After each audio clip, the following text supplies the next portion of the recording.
Kinalabes ka panaginom iti arak iti numero 1 nga makikita arason apan nakatay iti may sa alalaki nga mabigbig itinagan a Joel o Berita agtawin ti 40 nga agday iti barangay Mabutal, Ballesteros, Cagayan. Nga magdama nga caretaker iti pagtaingan iti managan a Romeo Lasso iti barangay 5 Bantay, Ilocos Sur. Segun iti panakipatpatag iti puwersa iti Preskur kadag iti agnay iti tinatakamat a barangay nalaeng nga uminom iti biktima arason asaan amang mangan daytoy nga nakaigapuan iti panakaalan iti sakit na aging ganat dimteng iti panakauyos iti biagnan. Iti eksklusibo met apan nakisarsarita ken ni Manong Crispin Crisologo agarop alas 11 iti bigat nga indrogida manen ti minum bagatanen apaset iti pagtaingan iti pamilya Lasso. Iti nanawa diket pala iti biag iti kana iti sabli na nag-collapse natin nagpagtiendan gapon mi telepo pa pag kami pananikiyenda si Moro kanya iti sabli kami minom.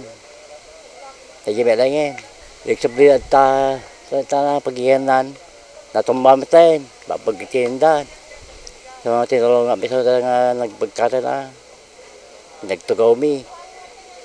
Yung matapil biag net tayo manong. Kita pala nga, tapi kita pala tayo. Ngati sakit mo ta bagi masih kita bagi mo namin kanya di megoni. Oh, lagi ta. Megoni ta na lebih nga nyati sakit mati baging ko lagi. Awala ta megoni. Iti bait iti panagin-inom ni Crisologo ken di biktima bigla kan latan ana banitog ni Oberita arason metten iti panagkapsotnan ginandat dagiti lumugar nga itaray iti kasitgan a balay pagagasan gem titan nga naawanen iti biagnan. Sigon met ken ni Police Inspector Danilo Biloria, Officer in Charge, Chief of Police ti Ili Abantay. Awan iti makitkita da a foul play ken anyaman a pakakitaan arason ana pang-or iti biktima. Sigon ti makatawa mo ti may porbaran tayo nga foul play na. Nang dangran ko puro mo't dagitay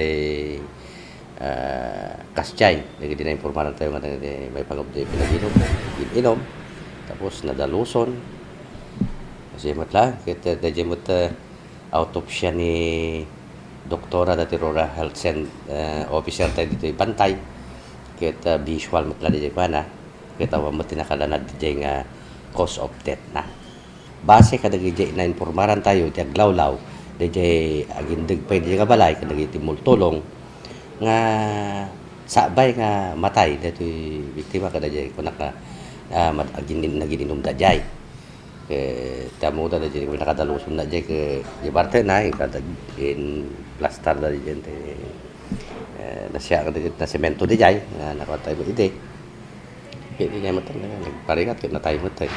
Gapuan ang taon iti pagtaingan iti biktima, nagtitinulong digiti bumarangay ken opisyal. Apakay pasayagan pa lang iti bangkay ni Oberita, ket iti mismo a barangay hall, aging ganat sumangpet dagiti kakawagyan na. Amanipod iti probinsya iti Cagayan. Ryan Pardo, Core TV News.